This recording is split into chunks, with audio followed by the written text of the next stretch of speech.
Sure. All right. I'll try my best to say something smart. Cause, wow. I wonder why. Of course, we know why he's the MVP. I don't need to explain it. This need Sensui does it. It all began. My analysis will be different. I'm gonna tell y'all a story. It all began in MPL Philippines Season 10 when he used the Karina, utilizing that little phantom shadow thing a Karina leaves behind with her ultimate, played it like a Hayabusa to steal a Lord away. That's where the legend of Sensui's crazy Lord steals began. And then eventually the balloon into him stealing away the Lords 4 versus 1. He did that in S11 or S12 against RSG. Last night, he was able to steal the Lord twice under the noses of AP Bren as a Nolan. And then now as a Nathan. Sensui, there's a reason why we call him the Zen Master.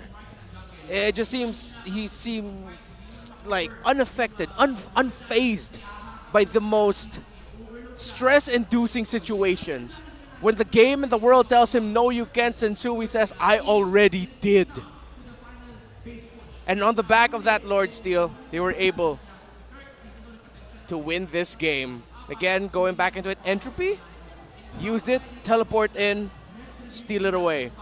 And Blacklist, because they were able to get the pick off onto Kirk beforehand, they could do what I thought they couldn't do, which is just throw bodies to end the game. If it was a 5v5, there was still a chance for Minana Evos to defend that. But since Blacklist International got the pick off first, they punished Kirk wanting to get in the final slash. And again, we have to acknowledge Blacklist's adjustment when it comes to dealing with Kirk. They waited for him more and more. They realized this guy's been final slashing us all throughout the game. So we're going to make him work for it. And then they punished him near the end there. 27 minutes. Again, this lineup of Blacklist International, as shown in the factoid earlier, this wasn't the first time OHEB would go into the gold lane as Ruby. It goes back to the classic principle, and when you're playing a marksman in the jungle, you want to field 2 fighters in the side lanes to give room for that marksman. Because, again, the classic idea of, because your side lanes are both fighters, they can just clear and rotate to help the mid. In this game, we saw a version of that wherein OHEB would act as sort of like the EXP laner because of how he played the Ruby alongside Haji. Edward played it more like like an XP laner too, but it's as if you had 2 EXP laners and then just set everything up for Sensui and Yue, mostly dealing magic damage. Again, Minana Evos did nothing wrong here. Well, it wasn't a perfect game, but at the end of the day, it's just Sensui just did Sensui things. They turned the game around eventually with the lineup that they had. Doming eventually had to catch up. Blacklist International couldn't catch Doming. They kept getting caught off by Kirk. Lancy went on an MVP-worthy sequence. 7 total assists, highest damage dealt. We're heading to game number 3. All right, this is going to be a test to see if they pay me their money's worth. Lancy, 11-4-9. Of course, he gets the MVP of the game because of the Lord Steal. But we have to talk more about what the Lilia brings to the table. There's a reason why I mentioned during the draft that Lilia would be the best pick in this scenario. When you're up against a lineup that, again, is dive and front heavy, what you want to do is you pick up a mage, or specifically, pick up the Lilia to make their lives more difficult for them. So there were a lot of times where in a team fight, yes, maybe Minana Evos won't always have the same amount of control abilities that Blacklist International can throw to the table, but what they can output is just raw damage firepower. So it's a battle of, is your spell vamp and lifesteal enough to match what we dish out in terms of the raw damage? They have 2 even sources of damage in physical and magic. Later into the game, both will hurt equally, no matter what items you build out. At some point, the Radiant Armor will drop off. At some point, it just becomes a game of who presses buttons better, who gets to avoid the key abilities. And similar to Blacklist International versus AP Bren last night, these 2 teams were always keeping each other in check. There were a lot of times where Spider Miles really wanted to dish out a massive Minoan's Fury. He only got 2, 3 big ones, where he caught 3 or 4 members because Blacklist International were watching the entry of Spider Miles, making sure that they are balancing their release of crowd control abilities against 3 key heroes, the Arlot, the Claude, and that Minotaur. And firstly, let's talk now about why Blacklist International had a difficult time in this. Alongside that Lilia, we go back to the Infinix keys to victory, the management of the map, better macro.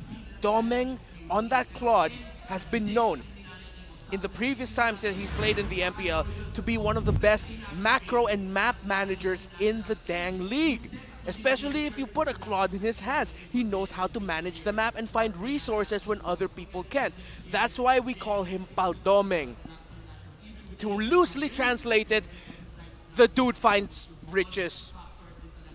Yeah, I think that's the best way to translate it. So, when you add 2 and 2 together, when you put up a lineup that has a really good sense of opening up the map with that single Claude pick, but even without the Claude can fight really well as 4, since you have 2 tanky presences in the Baksha and the Minotaur. Again, Baksha, don't forget, has his innate ability to reduce the healing received on the side of Blacklist International. That also affects Spell Vamp and Lifesteal, along with the Lilia, who we know in the late game is an absolute menace. That's why he is the carry of the game, dealing almost 173,000 damage. Then it counteracts what Blacklist wants, playing that Ube playstyle, but not in terms of utility.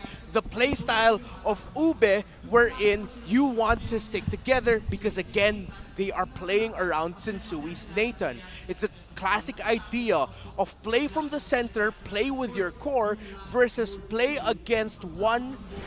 Entry. Go ahead, Renmore. This is your time. If it's not you, I wouldn't complain, but it's OHEB, 7-0-2. The longer the game goes on, then the pressure goes off from the other members of Blacklist International to make the plays. It then goes into the hands of OHEB. Early on, we mentioned, he didn't have exactly everything they needed just yet for longer drawn-out team fights, something that their lineup actually shines with. But once the timers kicked in and Blacklist International got an even bigger and bigger lead, OHEB was unkillable. Great positioning. And this is coming off of a game wherein you have so much working against you as a carry. You're going up against a Claude, a Ruby to watch out for that might pull you anywhere. And most importantly, of course, is that Lilia that would give a lot of difficulty for OHEB to be able to free hit. But he made the most out of the abilities that were thrown out by his teammates. His job here sounded simple. Just avoid stuff, be able to free hit. Way harder to do, but Blacklist International set him up for it. And again, I really gotta commend Yua here. Those Eternal Guards were on point.